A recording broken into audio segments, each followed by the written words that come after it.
Welcome to an all-new edition of the Weekend Box Office Update with the Animated Critics for July 23rd to the 25th, 2010. As followed are the weekend estimates.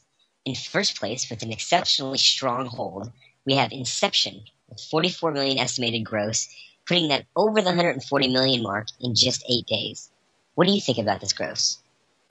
I think it's a great gross. Obviously, people are coming out, and Christopher Nolan's gonna be doing whatever he wants from now on. It looks like, especially if he can keep this kind of stuff up. Do you think this will affect the next Batman film positively? Get it even higher than Dark Knight? I doubt that it'll get higher than The Dark Knight. I think that was special circumstances. This will end up being Leonardo DiCaprio's second highest grossing film of all time. Debuting strongly in second place, we have the Angelina Jolie film Salt, with an estimated $37 million. This is an especially high opening for second place, and one of the bigger hits for the year. Sony has got to be happy with this. It opened higher than the Night and Day gross earlier this month, and it looks to be one of the more profitable pictures for Sony this year. I think it's a great opening. Obviously, they did a lot of advertising for this one. It's paid off, and even the switch from Tom Cruise to Angelina Jolie seems obviously to have been better for them.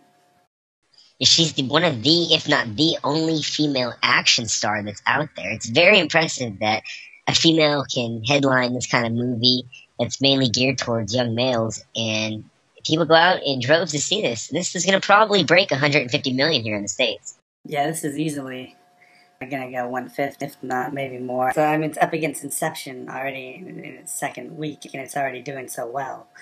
It's obviously probably going to have strong holds. And at number 3, we have Despicable Me, the very strong 24.5 million weekend for a total of 162 now. It's really not much to say about this other than it's doing well. It's a great start for Universal and with their new 3D animated stuff.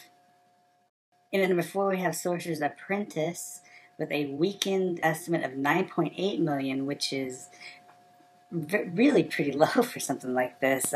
Total right now stands at 42.7 million in 2 weeks, which is about 20 million less than what Prince of Persia was at in its second weekend.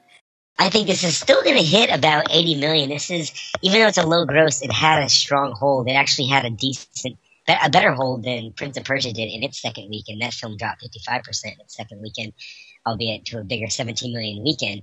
But this will still hit 70 or 80. This has got to be at least some save the face for Bruckheimer and company, because this was looking like this could be one of the biggest bombs of the summer after last weekend.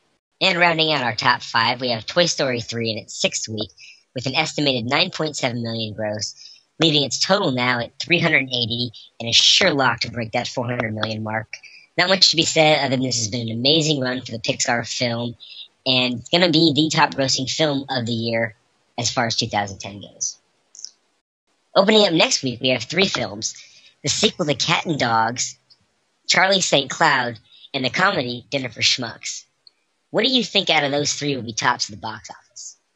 Well, I'm going to be guessing Cats and Dogs is going to win it out, mainly because not only is it opening in far more theaters, over 1,000 more than the other 2, but it's also coming out in 3D, and it's a kids' movie. All equal huge hits for this summer, so I'm saying it's going to do pretty well. Those 3 elements seem to be the magic key this summer. I agree with your prediction on that. I do think that Dinner for Schmucks is going to open very strong. There seems to be a lot of people that are interested in that film based on the trailers. And I don't see a very large opening for Charlie St. Cloud, but I do think that film might find an audience due to the star power of Zac Efron and just that teenage girls need something to see right now. And that does it for our show this week. Thank you for joining us, and be sure to check back next week to see how we did on our predictions.